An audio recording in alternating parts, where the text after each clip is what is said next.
Thanks for staying with us this morning. We're in Manhattan at the Kansas Department of Agriculture's office. We're joined by Susan Metzger, who's the Assistant Secretary of Agriculture. And you know, Susan, she's been on the show several times, so It's good to see you. Likewise. We talked about this in the show, I guess 2 or 3 weeks ago, is the new water farms going on here in the state of Kansas. It's exciting. It is very exciting. So they're water technology farms. It's an idea that came from the water vision that we developed a few years ago.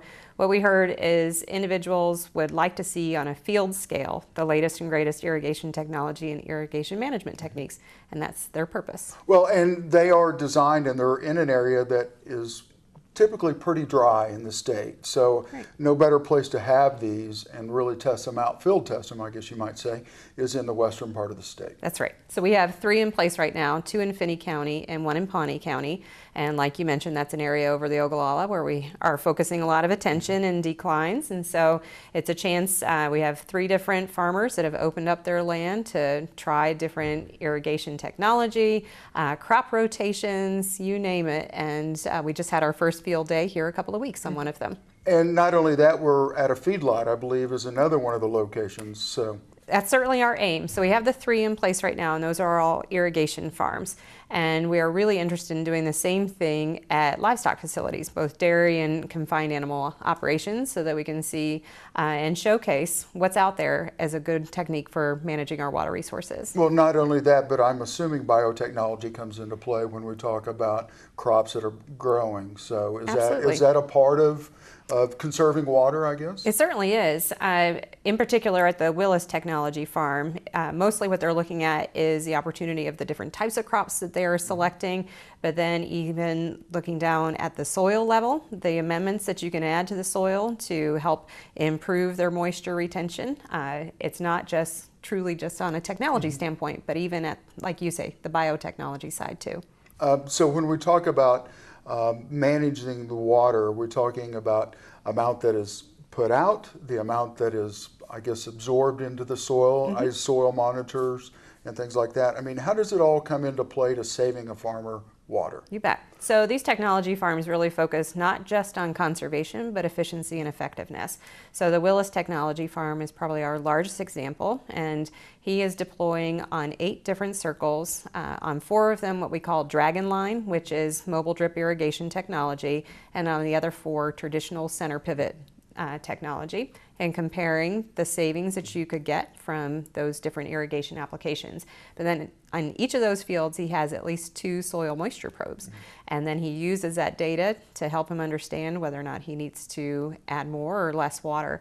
And the great thing about those is it really gave him some important information. In the absence of these soil moisture probes in a typical year, he would have started early June irrigating.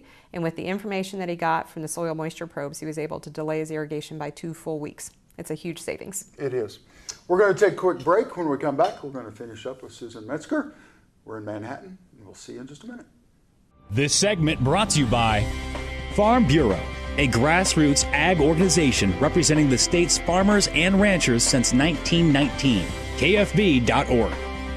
Oldie Seed Farms, carrying soil-specific seed. Find them on the web at oldieseed.com. That's OHLDE seed.com. Grass and Grain, online or in the mail, keeping Kansas farmers informed for over 60 years. grassandgrain.com. Kansas Wheat Commission, leaders in the adoption of profitable innovations for wheat. Online at kswheat.com.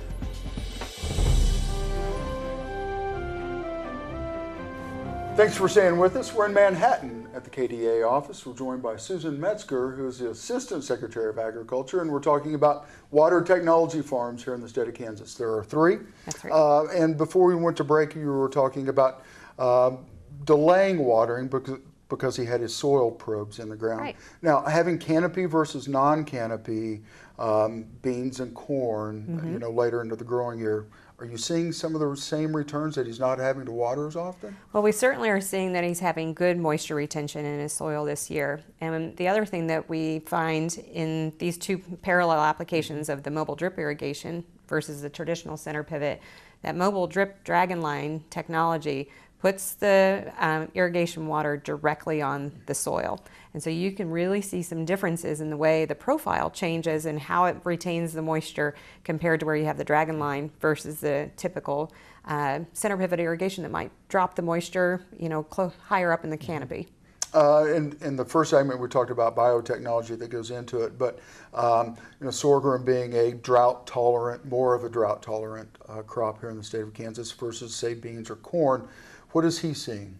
Well, right now, this being the first year that he's deploying it, he is just making sure that he's trying a variety of crops so that you can really say that there has some true applicability of this type of irrigation technology to not just corn, not just wheat, but a variety. So this year, first year out of the gate, we don't have those types of data, but he is at least hoping to show the applicability of different types of crops. And what did the governor think about it? He came out to your field day. He sure did. So really the idea of these water technology farms is not to operate them in a vacuum, really to open the doors and allow lots of folks to come and see firsthand what it looks like. And so we hosted the first technology farm earlier this month, and the governor came out to kind of kick it off.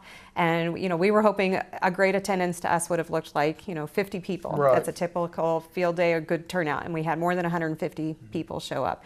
And what I liked is it wasn't just folks like me, people who are paid to show up and go to those types of things, but lots of farmers and ranchers in Southwest Kansas that wanted to check the stuff out, and I thought that was a real success. And we want to make sure that we thank K-State for their work that's being done. Absolutely. In this also. If someone's interested in being a water technology farm, how can they find out? Well, we definitely want more people participating. So we have the 3 farms. We want these to be in areas very accessible throughout, especially western Kansas. And so if somebody would like to participate in something like this and try out different technology, they should contact the Kansas Water Office. We can go to their website at www.kwo.org, give them a call, and express your interest. Perfect. And I think it says a lot about farmers who are wanting to conserve water here in the state. Absolutely. You have 150 of them show up. I think that says a lot about what producers are doing in the state and the resources that they're wanting to protect for all the citizens here in the state of Kansas. You're watching Kansas Ag Report. We'll see you in just a minute. If you would like to advertise your business on Kansas Ag Report, give us a call, 785-580-3287. Biodiesel made from sustainable resources is diversifying our fuel supply. This year, biodiesel will displace over 1 billion gallons of fossil fuel nationwide. It's making our economy stronger and our communities healthier. It's working here and across America. Get biodiesel going in your community. Visit americasadvancedbiofuel.com.